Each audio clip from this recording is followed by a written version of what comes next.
Rain was falling softly over the quiet streets of Belle Harbor, a small town by the sea.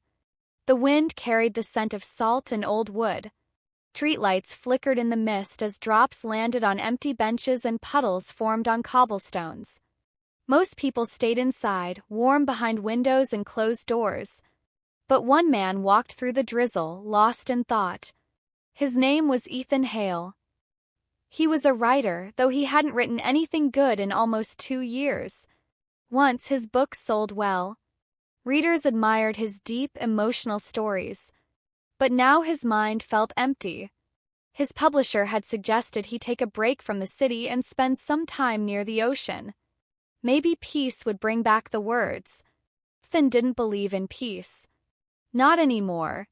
Something inside him had been quiet for too long. Still, he came to Belle Harbor with his notebooks, his coat, and a hope he didn't admit to anyone. As he walked down the main street, the rain became heavier. He looked up and saw a warm yellow light shining from a cafe. The sign above read Café Viridian. Through the fogged-up glass, he saw people inside drinking coffee, talking softly. Without thinking much, he crossed the street and stepped inside. The cafe smelled of roasted beans and cinnamon. It was cozy, with wooden furniture and small round tables. A soft tune played in the background. Finn removed his wet coat and glanced around. He wasn't looking for anything, but then he saw her. She was sitting by the large window, alone, facing the sea. She wore a deep red coat that stood out against the gray world outside. Her hair was long and dark, falling over her shoulder like silk. Her posture was relaxed, but her eyes were distant. She stared out at the ocean, not blinking much, as if watching something only she could see. Finn stopped. He didn't understand why, but something about her made the air feel different. She wasn't just beautiful, though she was the most beautiful woman he had ever seen. There was something else. A quiet sadness in her face. A stillness that made the world around her seem slower. He found an empty table, close enough to watch her without being rude. The waitress came by, and he ordered a black coffee. She smiled politely and walked away. But Ethan didn't care about the coffee. He couldn't take his eyes off the woman by the window. She hadn't moved since he entered. Her cup sat in front of her, full, untouched. One hand rested under her chin, the other on the table. Her fingers were long and graceful. She wore no rings, no jewelry. There was nothing loud or showy about her. And yet, it felt like the whole cafe revolved around her without knowing it. Ethan pulled out his notebook, the one he hadn't opened in weeks. He flipped to a blank page and wrote a single sentence. She looked like a forgotten dream waiting to be remembered. He didn't know why he wrote that. But the words felt right. 10 minutes passed. She didn't look at him or at anyone. Still watching the sea. Still untouched by time. Then, suddenly, she turned her head and looked straight at Ethan. Their eyes met. For a second, Ethan forgot to breathe. Her eyes were deep, the color of twilight. There was no surprise in them, no fear. Just calm. Like she already knew who he was. Like she had been waiting for him. He gave her a small, nervous smile. She didn't smile back. But something flickered in her eyes.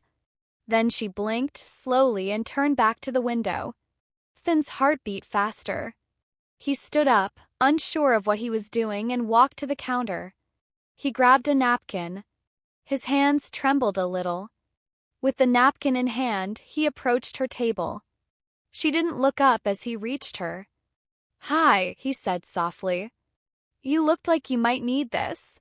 She turned to face him again, slowly, as if waking from a dream. She took the napkin from his hand without speaking. Her fingers touched his for a brief moment. They were warm and soft. She looked into his eyes. Then, slowly, she smiled. It wasn't a big smile.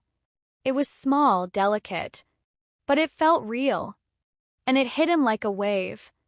Then she looked down at the napkin and gently placed it in her lap. Finn wanted to say more. Ask her name. Ask if she was okay. But before he could speak, the waitress called from the counter. "Sir, your coffee." He turned his head just for a second. When he turned back, the chair was empty. She was gone. He looked around, confused. She couldn't have gone far.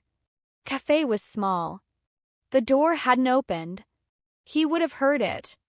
But there was no sign of her. The red coat, the long hair, the untouched coffee, all gone. He walked quickly to the door and stepped outside. Rain still fell gently. The street was quiet. No red coat. No footsteps.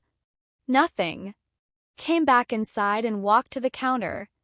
"Excuse me," he said to the barista. The woman who was sitting there by the window. "Do you know where she went?"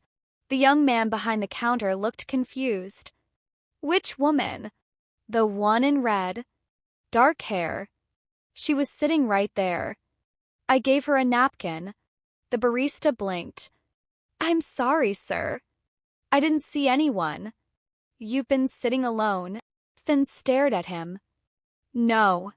She was there. I saw her. I spoke to her." She smiled. The barista looked at the waitress, who also shook her head gently. "You came in alone," she said kindly. Finn turned around slowly. The window table was empty. Chair was pushed in. Table was clean. No cup. No napkin. He walked over to it, sat down, and looked out the window. Nothing but rain and sea. He sat there for a long time, staring at the empty seat across from him. The air still felt like she had been there. Still warm. Still holding something he couldn't explain. Back at his apartment, Ethan didn't sleep. He sat at his desk and opened his notebook. The sentence he had written earlier stared up at him. She looked like a forgotten dream waiting to be remembered. He picked up his pen and started to write again. "I saw her tonight. She was real. I think." She didn't speak, but her silence said more than any words ever could. Her eyes knew me. Her smile knew my sadness. She felt like someone I had known before, in another life or in a dream I once had and lost. He stopped, then kept going. She disappeared. No one saw her but me. Maybe I imagined her. Maybe I'm losing my mind. But I need to see her again. I need to know her name. Because when she looked at me, I didn't feel alone. That night, he wrote 20 pages. Not for a novel. Not for anyone else. Just for her. He didn't know her name. But he called her the woman in red. The next morning, he returned to the cafe. He sat by the same window. Watched the sea. Ordered coffee. She didn't come. But he kept coming back. Every day. Waiting. Hoping. 'Cause something inside him had woken up the moment she smiled. And he wasn't ready to let go. Finn's apartment was small, quiet, and once very clean. But now it looked different. The walls were covered with sketches, rough drawings of a woman's face, the curve of her smile, the way her hair fell across her shoulder. Some drawings were soft, others bold and dark. His desk was covered in pages, some with words, others with half-finished thoughts or poems. Red ink stained his fingers. Books lay open on the floor, forgotten and stepped over. Every surface held something that reminded him of her. He didn't know her name. He didn't know where she had gone or even if she had ever truly been there. But Ethan couldn't stop thinking about her. Every hour, every breath, she was with him. Her face stayed in his mind like a shadow that refused to fade. At night, when the world went quiet, he saw her again. In his dreams, she walked barefoot along the shore. She never spoke, but she always looked back at him. Her eyes said things his heart understood, even if his mind did not.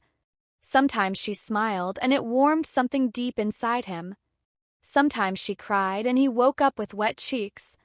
During the day, it was no better. He'd be walking down the street, and suddenly, in the crowd, he would see the flash of a red coat. He'd chase after it, calling out, only to find a stranger or an empty sidewalk. Once, He swore he saw her reflection in a shop window, even though no one stood beside him. Another time, she was sitting across from him on the train, staring out the window. But when he blinked, she was gone. He stopped telling people about it. The man at the cafe had already looked at him like he was crazy. His publisher called to ask about his progress. Ethan lied and said he was doing fine. In truth, he barely left his apartment except to search for her. And yet, something strange was happening. He was writing again. The words came fast, like a river that had been blocked for too long. Every day he wrote for hours, his hand moving without pause. He didn't write a novel. He wrote to her. Page after page. Long, handwritten letters in a leather-bound journal. He didn't know if she would ever read them, but it didn't matter. Writing to her felt like breathing. He started each letter the same way. My love. And ended them with, come back to me. The letters were full of dreams, memories, and questions. He asked who she was. He told her about his life, about the stories he used to write, about how empty the world felt before he saw her. He wrote about the way she looked at him, about how she didn't need to say a word for him to feel everything. One letter said, you don't speak, but I hear you in my sleep. Your silence is louder than any voice. Another said, if I made you up, I don't care. I'd rather live in a lie where you exist than a truth where you don't. He kept the journal close, even slept with it beside him. Sometimes he imagined that she was reading his words while he dreamed. He pictured her sitting by the window, the same one in the cafe, with the journal in her lap and a soft smile on her lips. The apartment changed even more. He hung red scarves across the window. He bought an old record player and played slow, sad songs. He stopped answering emails. He forgot appointments. Time became strange, stretching and folding in on itself. He didn't care. Nothing else mattered now. One evening, as the sky turned gold and purple, Ethan sat on his balcony, sketching. The sea was calm in the distance, and the sound of waves echoed through the town. He had just finished drawing her eyes again when he felt something. Presence. He looked up. There she was. On the opposite balcony, across the narrow alley, stood a woman in red. She was watching him. Ethan stood slowly, heart racing. He opened his mouth to speak, but the words got stuck. Her face was still. Her eyes locked with his. Then, just as suddenly, she stepped back and disappeared into the shadows of her apartment. He dropped the sketchbook and rushed downstairs, not thinking. He ran across the alley and up the stairs of the building across the way. He knocked on every door. No one answered. An old man opened one door and stared at him blankly. There's no woman in red here, the man said. Ethan went back to his apartment, shaking, confused. He sat on the floor and stared at the empty balcony across the alley for hours, hoping she would come back. The next day, he drew her again. Over and over. Her eyes. Her lips. The tilt of her head. He filled page after page, but none of them felt right. He couldn't capture her. Not fully. She wasn't just a face. She was a feeling. A moment. A breath. He tried to forget. Tried to sleep. But dreams pulled him back. Dreams of her standing in the rain, reaching out to him. Dreams of her walking away, always just out of reach. Dreams where she whispered his name, and he woke up crying without knowing why. One morning, he woke with an idea. He would write her story. Not just letters, but a full story. A novel. One where she was real, where she had a name, a past, a reason for appearing in his life. He didn't care if it was fiction. It was a way to keep her close. He wrote every day. The story poured out of him. It was about a man who met a woman no one else could see. A woman from the sea, trapped between worlds. She appeared to those who were lost, stayed just long enough to show them something they had forgotten, love, hope, pain, and then vanished again. The man in the story didn't know if she was a ghost, an angel, or just a dream. But he loved her with everything he had.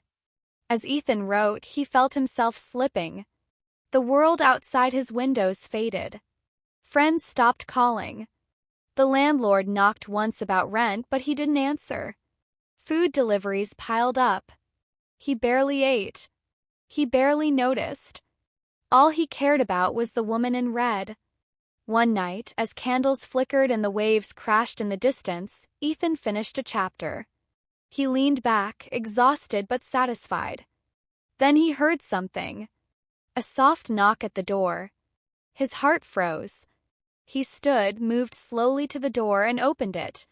No one was there. But on the floor, lying neatly folded, was a red scarf. He picked it up with shaking hands. It smelled faintly of salt and roses. He closed the door and held it to his chest.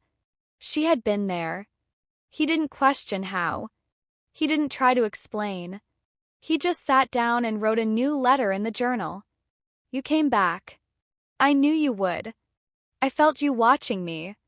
Thank you for the scarf. Thank you for reminding me that I'm not alone. Please don't disappear again. I'm scared of forgetting your face. He placed the journal beside the scarf and turned off the lights. That night, he didn't dream of her. He felt her. Warm beside him. Real. Breathing. But when he opened his eyes at dawn, the bed was empty. The scarf was gone. Only the journal remained, open to the last page, his handwriting glowing faintly in the morning light. He smiled. He wasn't alone anymore. He never had been. The moon hung low over the sea like a silver coin, lighting the beach in pale light. The waves rolled in slowly, their foamy edges glowing white against the dark sand. The night was quiet, the kind of quiet that felt heavy, like the world was holding its breath. Ethan stood near the edge of the water, his shoes forgotten behind him, the cold sand curling between his toes. He had been walking without knowing where he was going. Something had pulled him here, something he couldn't explain. He had not seen her in days. Not since the scarf. The red scarf had disappeared just as mysteriously as it came. No one had knocked again. No signs, no dreams, no glimpses in the crowd. He thought maybe it was over. Maybe she had said her goodbye. But part of him didn't believe that. Part of him never gave up. Tonight felt different. The air had a charge in it, a strange energy that made his skin tingle. The moon's light seemed brighter. The waves quieter. The world around him seemed to fade into the background. Then he heard it. His name, spoken softly like the rustle of silk in the wind. He turned around slowly, heart pounding. She stood a few steps away, barefoot in the sand, her long dark hair moving gently in the breeze. She wore a white dress that clung to her like mist, and her red scarf hung loose around her neck. Her eyes met his, and she smiled, not the quiet, knowing smile he remembered, but something more real. There was warmth in it, something close to sadness, something close to joy. Ethan couldn't speak. He just looked at her, as if afraid she would vanish again. She whispered his name again. Ethan. This time he moved. He stepped toward her, but she turned and walked away, the sand barely shifting under her feet. She walked along the shore, not looking back, as if expecting him to follow. And he did. Without question, without hesitation. They walked in silence, her figure glowing in the moonlight. The waves brushed close to her feet, but she left no footprints behind. Ethan didn't notice. He was too caught in the moment, too full of something he didn't understand. She led him past the edge of the beach, where the sand rose into soft hills and dune grass danced like ghosts in the wind. They climbed higher, the sound of the ocean fading. Soon they reached a hidden place, a grove surrounded by trees and long grass, quiet and secret. The moonlight slipped through the branches and bathed everything in silver. She stopped there. He reached her, breathless. She turned to him, her eyes searching his face. They stood close, the space between them filled with everything unspoken. Her hand rose to touch his cheek, and her fingers were warm, too warm for the cold night air. Ethan closed his eyes at her touch. Felt like a memory. felt like peace. Then she leaned in. Their lips met. Kiss was deep, soft, full of longing and something he couldn't name. He felt everything all at once, desire, sadness, hope. His hands touched her face, her waist, trying to hold on to her, to this moment, to something real. But something was wrong. Kiss was perfect, yet it felt hollow. Like kissing a dream. Like trying to hold water. There was no heartbeat. No breath. Her warmth was fading. Her skin felt lighter, less solid, like fog drifting apart. And then, just as he realized it, she was gone. He stood there, arms around nothing. The grove was empty. The wind blew through the grass. He looked around wildly, calling her name, but only the trees answered with their soft rustling. His heart pounded, broken all over again. Then he saw it. Lying at his feet. Her red scarf. He picked it up, his hand shaking. It was dry. Perfectly dry. The air around them was wet with sea spray. The grass was damp. But the scarf, untouched. He held it to his chest and closed his eyes. She had come back. But only for a moment. He walked home slowly that night, barefoot and quiet. The scarf stayed in his hands. He didn't try to explain it anymore. The questions didn't matter. What mattered was that she had touched him again. Had looked at him like she remembered him. Back at the apartment, he lit candles and placed the scarf on his desk. He opened his journal and wrote a new letter. You came back. I saw you. I touched you. We kissed. But it wasn't real, was it? Not the way it should be. I don't understand. Why do you come only to vanish again? Why can I feel you but not keep you? Are you trying to tell me something? Are you leading me somewhere? He paused, then added more. The scarf wasn't wet. I don't know what that means. I don't want to think about it too much. I just want to believe it was you. I want to believe that some part of you still wants me to find you. He stared at the pages, his heart full and aching. He knew now that she wasn't like anyone else. She wasn't just a woman he saw once.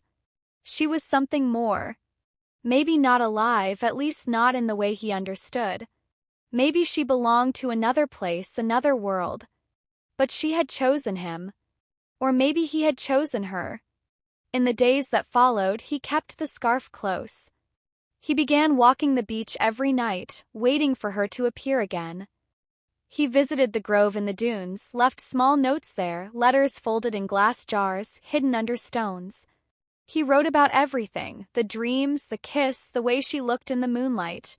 Sometimes he sat for hours in silence, eyes closed, hoping to feel her again. Townspeople started to whisper. They saw him walking at strange hours, talking to no one. Some said he was in love with a ghost. Others said he had lost his mind. But Ethan didn't care. She was real to him. He didn't need anyone else to believe. His writing changed too. The story he had started became something deeper. The man in his novel no longer feared the mystery woman. He loved her with quiet devotion, even as she slipped through his fingers. He didn't chase her anymore. He waited.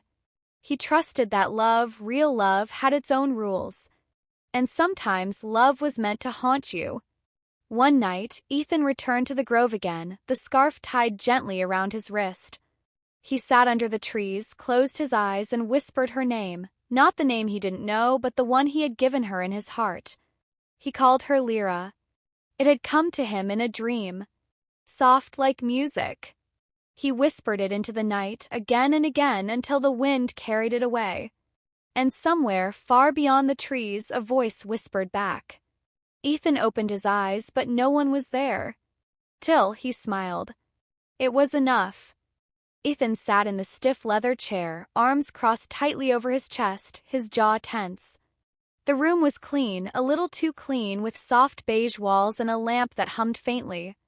The window behind him let in weak morning light, but it didn't touch the cold inside him. Across from him sat a woman with calm eyes and a notebook. Her name was Dr. Keller, and she had been assigned to him after his publisher grew concerned. Missed deadlines, unanswered calls, the strange messages he left on voicemail. They said they loved his new writing but worried about his mind. Therapy wasn't a suggestion, it was a condition for continuing his contract. "So, Ethan," she said gently, pushing her glasses up the bridge of her nose, "tell me about her." He looked at her for a long moment, then stared at the wall. "She's beautiful. More than beautiful. She's impossible. She doesn't belong to this world." Dr. Keller scribbled something in her notebook. "What do you mean by that?" Clenched his jaw. "I don't mean she's a dream. I mean she's not like anyone else. She moves like wind. She disappears like smoke. She's not some figment. I've kissed her. I've touched her." "You say she appears and disappears," Dr. Keller said, her tone even. "That she visited you on the beach. That no one else has seen her. Do you ever wonder if—" "She's real," he cut in sharply. "I'm not making her up. I believe you believe she's real," she said slowly. "But sometimes the mind protects us, especially when we're hurting. Has anything happened recently, Ethan? Anything painful that might have—" He stood up fast, the chair scraping behind him. "No. Don't turn this into something from a textbook. She's real. She has a name. I call her Lyra. She spoke to me." Dr. Keller closed her notebook, not unkindly. "Ethan, sometimes our memories, especially painful ones, take shape in ways we don't expect. You mentioned you lost your parents young. That your last relationship ended suddenly. These wounds—" "I'm not broken," he snapped. "She's not a memory. She's not trauma. She's her own person. She's trying to reach me." Dr. Keller didn't argue. She just nodded slowly and after a long silence ended the session early. That night, the sky was darker than usual. No stars, no moon, just thick clouds drifting across the heavens like silent ships. Ethan didn't write. He didn't draw. He just sat by the window, waiting, the red scarf folded neatly in his lap. He kept thinking about the therapist's words, about what she had suggested. Was it possible? No. He shook his head. Lyra was real. He knew her. He had touched her. He had tasted her lips. Then he felt it. A shift in the air. A quiet pressure, like someone had entered the room without opening the door. He turned, and there she was. Lyra stood in the corner, her white dress clinging to her like mist, her red scarf wrapped around her shoulders. But something was wrong. Her eyes were filled with tears. Her face, usually so calm, was trembling. "Lyra," he whispered, moving toward her. She shook her head slowly, backing away even as her eyes begged him not to follow.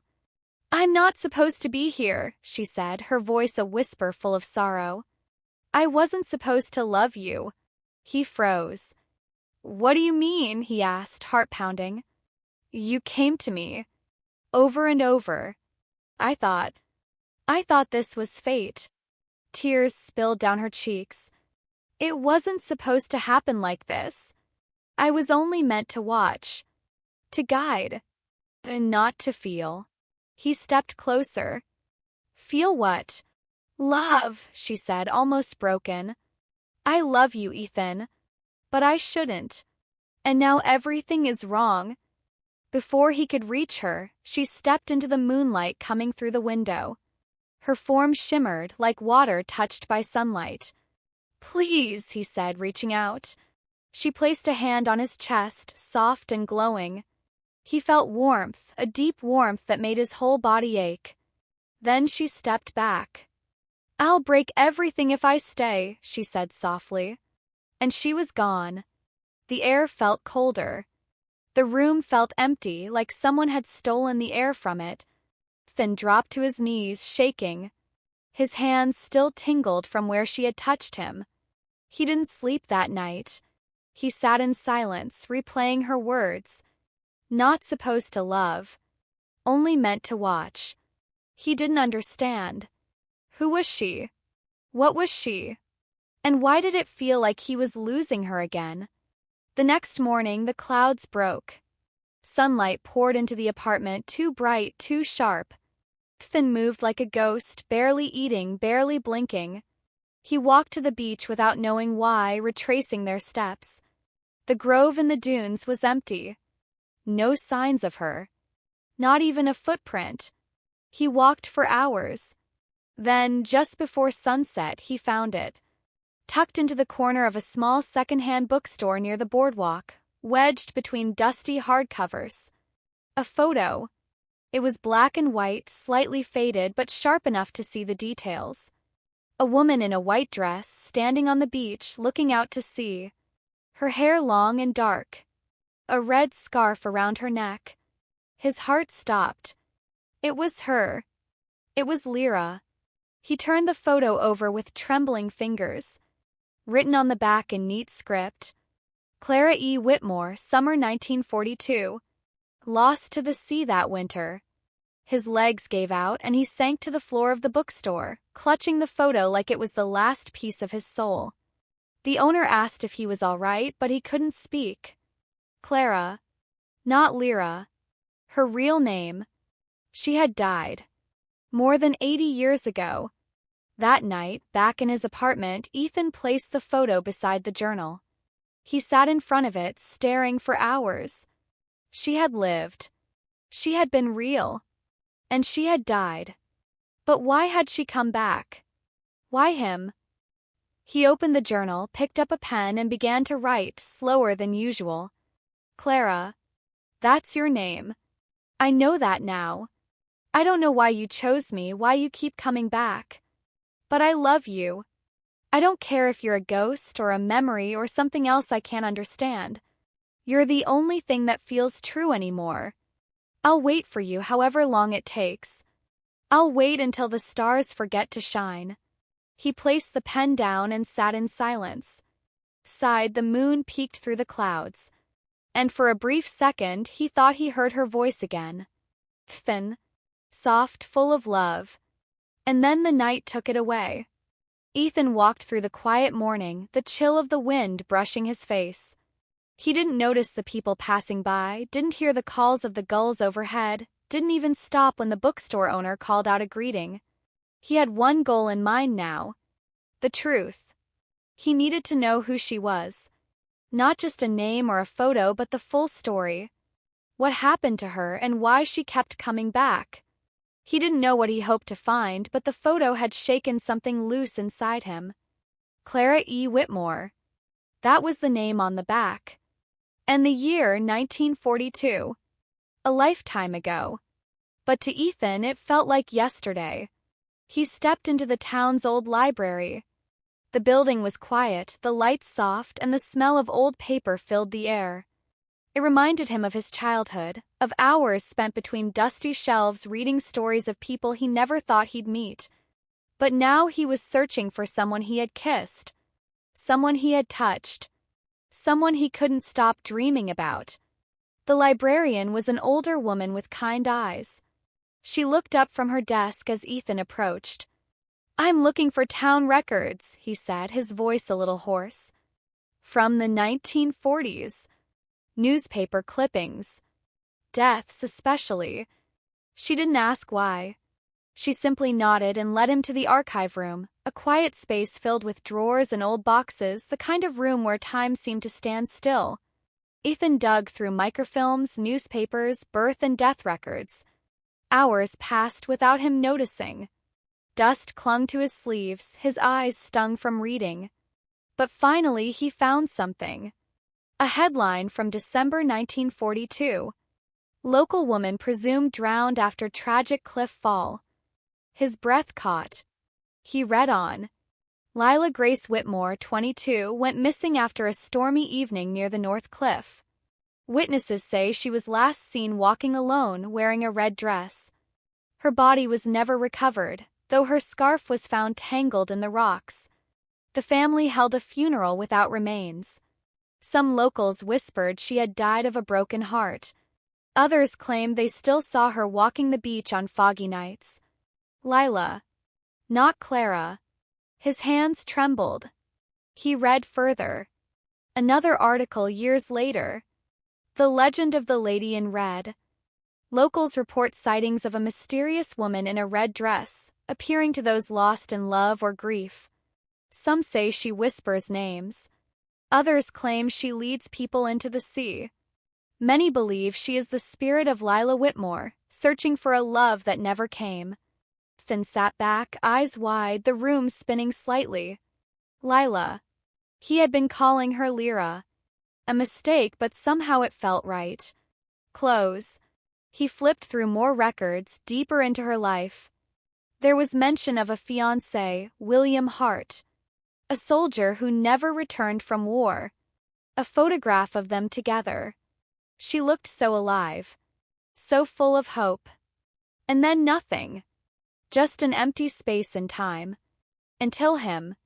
He left the library at sunset, the world outside tinged with gold and orange. But everything felt heavy. His chest ached. He had found the truth. Or at least part of it. She was real. She had lived. She had loved. She had lost. And she had died. But the questions only grew bigger. Why had she come to him? What did she want? That night he couldn't sleep. He sat in his apartment surrounded by papers and photographs.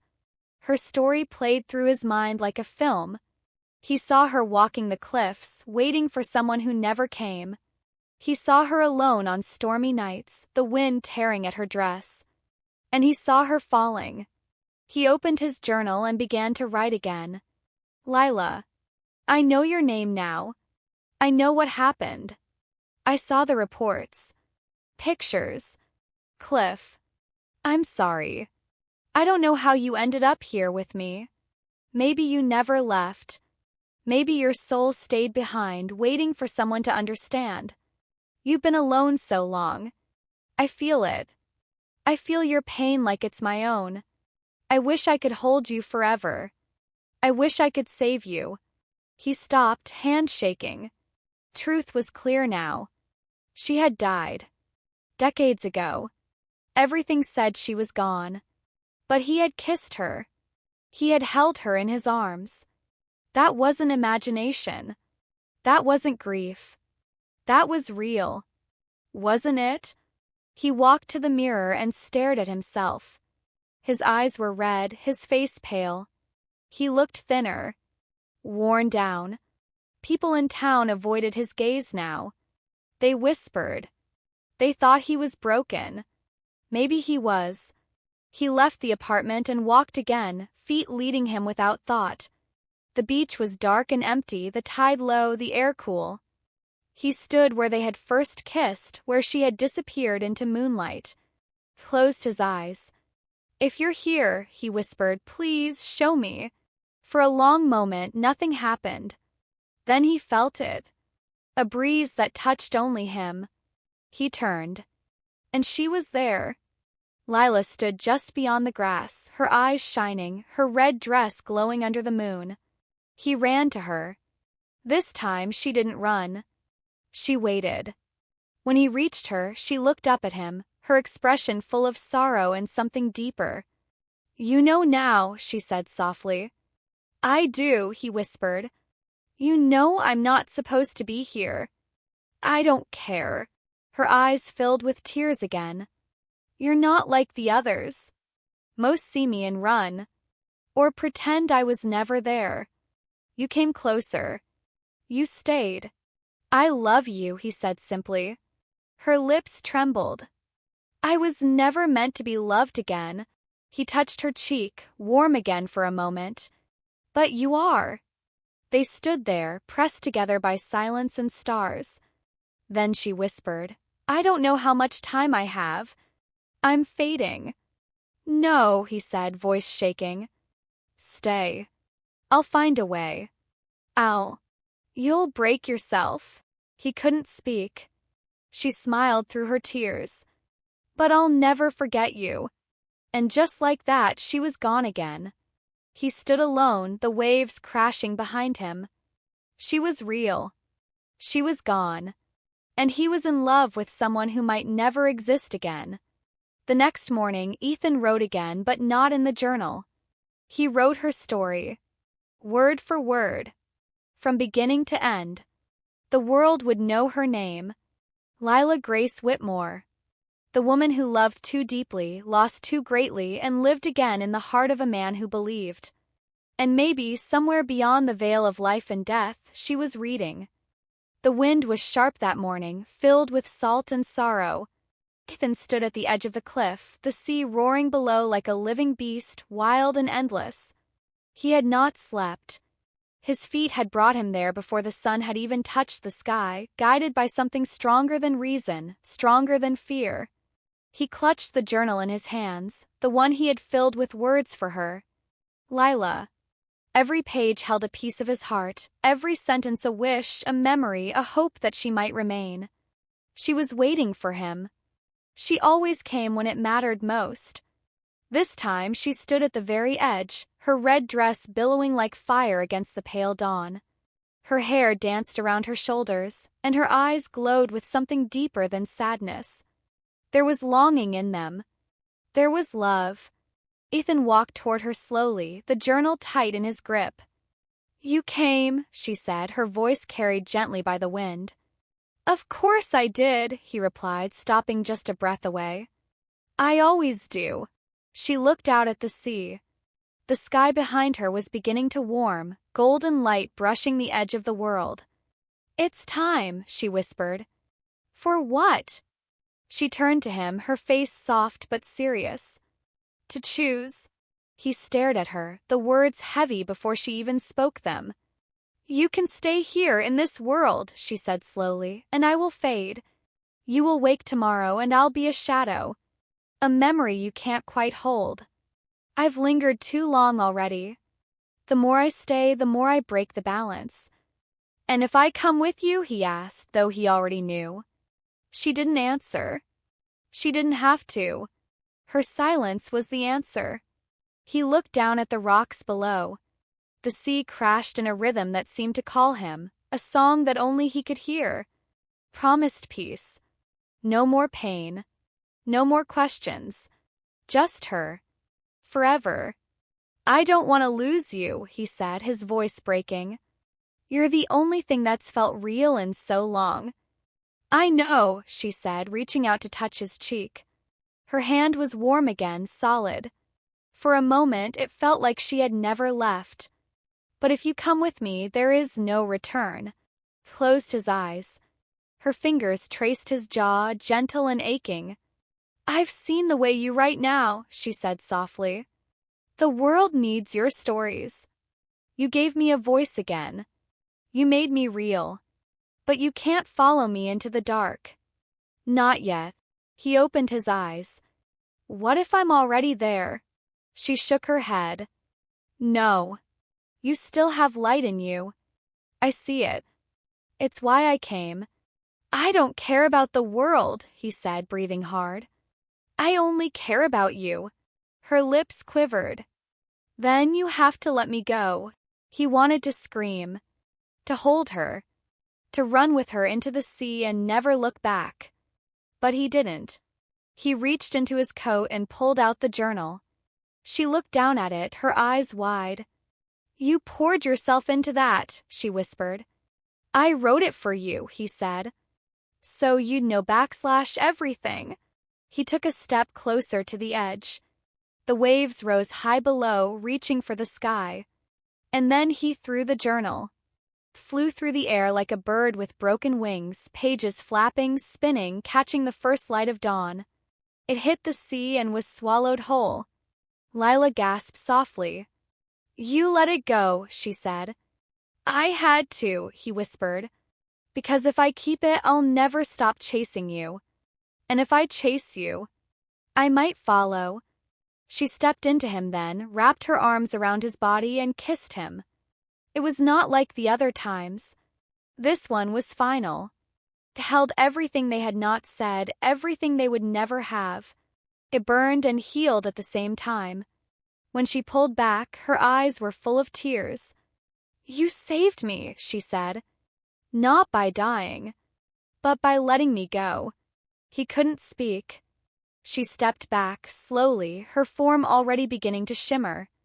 "I'll be in the wind," she said. "In the waves. When you write, I'll be near." "Will I see you again?" he asked. She gave the smallest nod. "In your dreams. In your words. In every woman who loves without reason." The light grew stronger. She faded. And then she was gone. Ethan stood alone on the cliff, his face wet with tears, his heart heavier than stone. The wind rushed past him, almost like a whisper. He looked at the sea, at the place where the journal had disappeared, and then turned around. He walked away from the edge.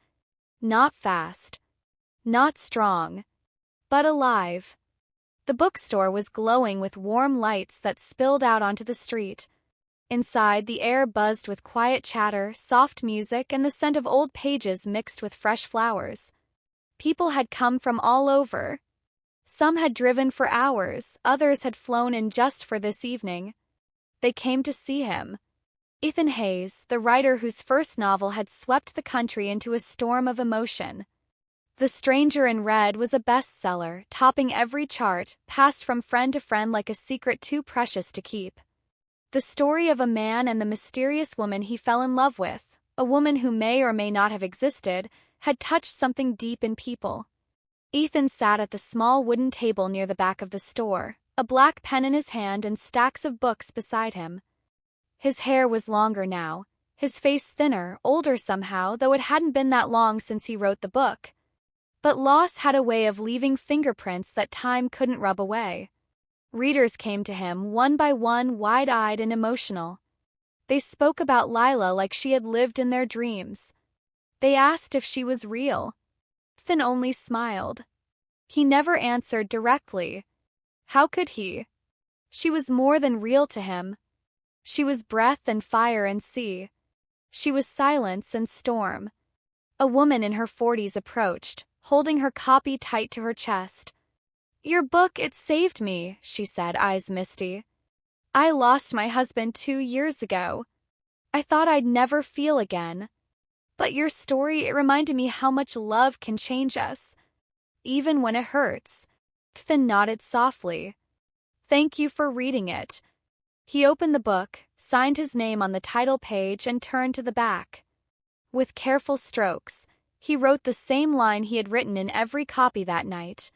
She was real, even if only to me. He passed it back, and the woman smiled through her tears. She pressed the book to her chest like it was sacred and walked away. The line had started to thin. The evening was winding down. He had shaken dozens of hands, heard dozens of stories.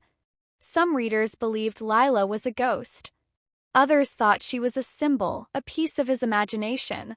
Some had theories about trauma, reincarnation, or dreams. But no one, not one person, had truly guessed the truth. And he didn't offer it. It wasn't theirs to know. He glanced out the large glass window beside the signing table.